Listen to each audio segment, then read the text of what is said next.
নমস্কাৰ বন্ধু বান্ধৱীসকল, আজিও আপোনালোকৰ মাজত কেইটামান অতি গুৰুত্বপূৰ্ণ প্ৰশ্ন উত্তৰ লৈ আহিছোঁ বিভিন্ন পৰীক্ষাৰ প্ৰতিযোগিতামূলক পৰীক্ষাৰ বাবে।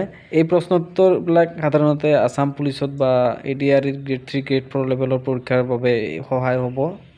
গতিকে বলক ভিডিঅ'টো আমি আৰম্ভ কৰোঁ। প্ৰথম প্ৰশ্নটো আমাক সুধিছে, ভাৰতৰ ৰাষ্ট্ৰপতিক নিম্নলিখিত কোনে শপত গ্ৰহণ কৰোৱায়? তলৰ অপশ্যন চাৰিটাৰ ভিতৰত ৰাইট এনচাৰ হৈছে অপশ্যন নম্বৰ এ, মুখ্য ন্যায়াধীশ। নেক্সট পৰৱৰ্তী প্ৰশ্নটো আমাক সুধিছে, হৰ্ষৰ জীৱনী কোনে লিখিছিল? হৰ্ষৰ জীৱনী কোনে লিখিছিল? তলৰ অপশ্যন চাৰিটাৰ ভিতৰত ইয়াৰ ৰাইট এনচাৰ হৈছে option number B is the correct answer, Bhattadev. ভট্টদেৱে হৰ্ষৰ জীৱনীখন লিখিছিল। আহিছোঁ তাৰ নেক্সট প্ৰশ্নটোলৈ। অসম কৃষি বিশ্ববিদ্যালয় আনুষ্ঠানিকভাৱে কেতিয়া স্থাপন কৰা হৈছিল? অসম কৃষি বিশ্ববিদ্যালয় আনুষ্ঠানিকভাৱে কেতিয়া স্থাপন কৰা হৈছিল?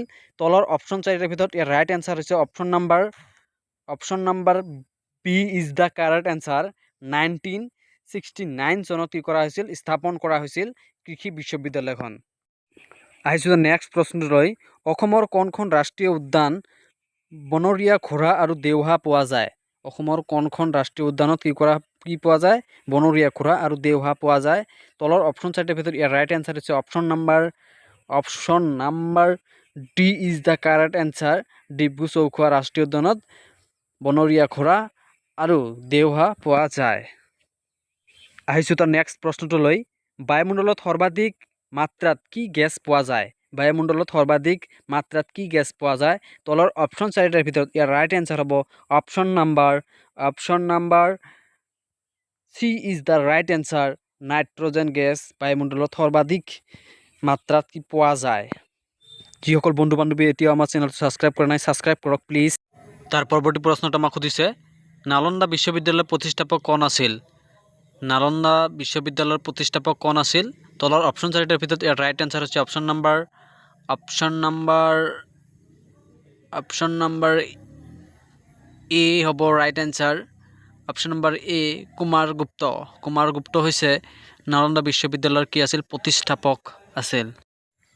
তাৰ পৰৱৰ্তী প্ৰশ্ন অৰ্থাৎ 7 নম্বৰ প্ৰশ্নটো আমাক কৈছে, অসমৰ মানচেষ্টাৰ বুলি কোনখন ঠাইক জনা যায়? অসমৰ মানচেষ্টাৰ বুলি কোনখন ঠাইক জনা যায়? তলৰ অপশ্যন চাৰিটাৰ ভিতৰত ইয়াৰ ৰাইট এনচাৰ হৈছে option number C is the right answer, option number C, Sualkuchi কি কোৱা হয়? মানচেষ্টাৰ বুলি কোৱা হয়। নেক্সট তাৰ পৰৱৰ্তী প্ৰশ্ন অৰ্থাৎ 8 নম্বৰ প্ৰশ্নটো আমাক সুধিছে, আহোম সাম্ৰাজ্যৰ শেষ ৰাজধানী ক'ত আছিল?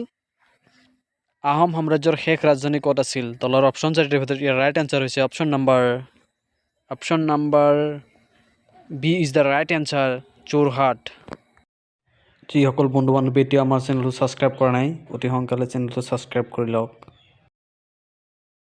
আহিছোঁ তাৰ নেক্সট প্ৰশ্নলৈ অৰ্থাৎ 9 নম্বৰ প্ৰশ্নটোলৈ আহিছোঁ।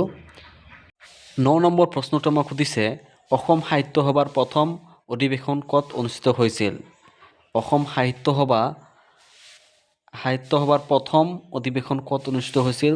তলৰ অপশ্যন চাৰিটাৰ ভিতৰত ইয়াৰ ৰাইট এনচাৰ হৈছে অপশ্যন নম্বৰ এ, শিৱসাগৰত অসম সাহিত্য সভাৰ প্ৰথমখন অধিৱেশন কি হৈছিল? অনুষ্ঠিত হৈছিল। নেক্সট তাৰ পৰৱৰ্তী প্ৰশ্ন অৰ্থাৎ 10 নম্বৰ প্ৰশ্নটো সুধিছে, সুন্দৰবন ৰাষ্ট্ৰীয় উদ্যান ভাৰতৰ কোনখন ৰাজ্যত অৱস্থিত? সুন্দৰবন ৰাষ্ট্ৰীয় উদ্যান ভাৰতৰ কোনখন ৰাজ্যত অৱস্থিত সুধিছে।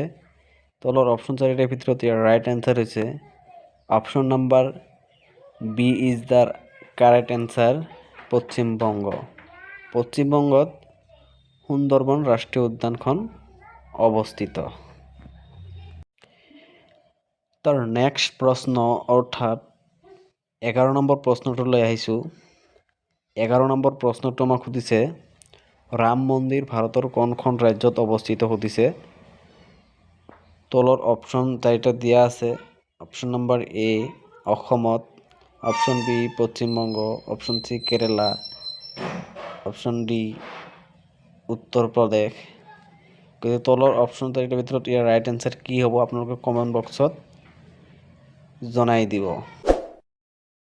চ' বন্ধু বান্ধৱীসকল, যিসকলে আমাৰ এই ইউটিউব চেনেলটো নতুনকৈ আহিছে তেওঁলোকে চেনেলটো ছাবস্ক্ৰাইব কৰিব, লাইক কৰিব, শ্বেয়াৰ কৰিব নিজৰ বন্ধুবৰ্গৰ মাজত, সকলোৱে উপকৃত হ'ব।